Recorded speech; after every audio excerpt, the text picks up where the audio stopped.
તો મિત્રો આજે આપણે એવી જગ્યાએ આવી ગયા છે કે જેનો કૂવો બાબરિયા પૂતે બનાવેલો હતો અને આ કૂવાની કહેવત એવી છે કે આ ઠેક પાટણ નીકળતો હતો રાણકી વાવે। એકદમ અંધારું હતું અને અંદરનો નજારો જોઈ અને એકદમ અદૃશ્ય શક્તિ હોય એવું લાગતું હતું અને આપણે અંદરનો નજારો જોયો તમને બતાવું।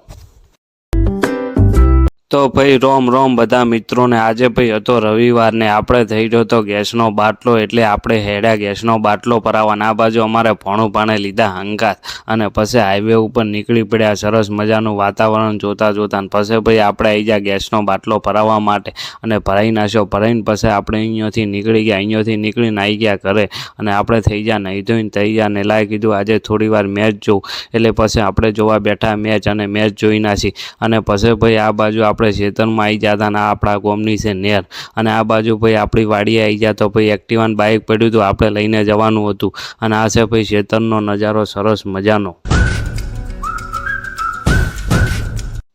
પછી આ બાજુ ભાઈ પોણાભાઈને હાલ દીધી એક્ટિવાને આપણે લઈ લીધું બાઇક અને આપણે બંને નીકળી ગયા અને પછી આપણે આવી ગયા વાયડ હમોર માતાએ દર્શન કરવા માટે એટલે પછી આપણે થોડી વાર દર્શન કરી નાખ્યા। દર્શન કરી અને આ હમોરમાંનું કહેવત છે કે આ વાવ જે બનાવી એ બાબરિયા પૂતે બનાવી છે એટલે હું તમને બાબરિયા પૂતની વાવ બતાવું અને આપણે માતાજીના કર્યા દર્શન અને દર્શન કરી અને આપણે જવાનું હતું નીચે જે કૂવો બનાવેલો છે અહીંયા એટલે આપણે કૂવાની તરફ આગળ વધવા લાગ્યા અને આ બાજુ આ પાણી હવે બંધ જ નથી થતું ને આ તમને કૂવાનો નજારો બતાવું।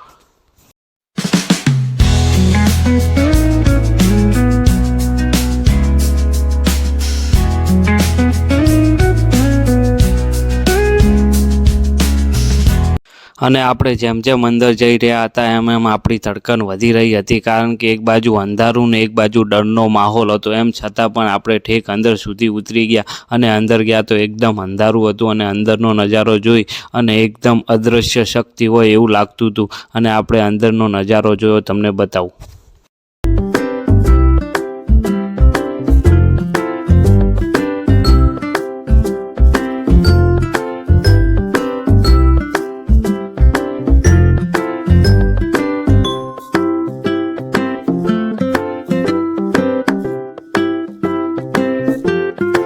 આપણે જે કૂવાની વાત કરતા હતા એ મિત્રો આ કૂવો છે। તમે જોઈ શકો છો કે ઉપર કેટલું ઊંચું છે અને નીચે કેટલો બધો ઊંડો છે। એ સમય જ્યારે બનાવ્યો છે તો એ સમયે કેવી રીતે બનાવ્યો છે અને આ કૂવાની કહેવત એવી છે કે આ કૂવો ઠેક પાટણ રાણકી વાવે મળતો હતો। તો તમને આ નજારો કેવો લાગ્યો?